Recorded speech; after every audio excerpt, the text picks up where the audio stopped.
bem? Eu me chamo Rodrigo e hoje nós vamos falar um pouco do Coffee Assist E70, tá? Da Philips, um equipamento utilizado no auxílio da eliminação de secreção das vias aéreas e em exercício pulmonar. Tá? Eu vou mostrar para vocês um pouco do manuseio desse equipamento. Vamos lá?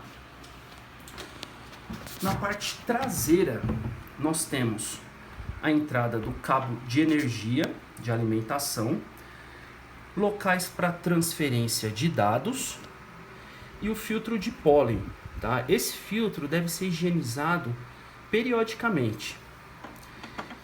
Depois de higienizado e seco, colocar ele de volta no local. Na parte frontal nós temos as teclas para ajuste do equipamento e o botão on-off. Antes de ligar o aparelho, nós vamos conectar os descartáveis. Na saída de ar, é importante sempre utilizar o filtro bacteriológico de barreira, uma traqueia simples, na outra ponta da traqueia, um conector reto 22 por 22. Esse conector que vai proporcionar a junção entre a traqueia e a máscara para um paciente não invasivo e do espaço morto para um paciente invasivo.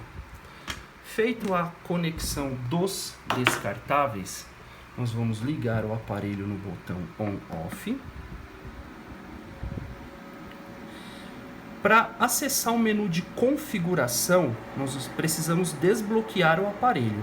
Então você aperta esse botão e o botão seletor de pressão na posição mais, os dois juntos, até aparecer o cadeado aberto aqui no canto.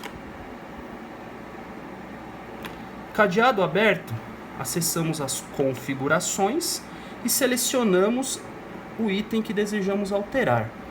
Então aqui, ó, eu vou alterar a pressão de inspiração, eu clico em modificar, aí eu seleciono a pressão que eu quero e clico em OK. Depois de eu fazer a alteração de todos os itens que eu preciso, eu encerro o processo e inicio a terapia.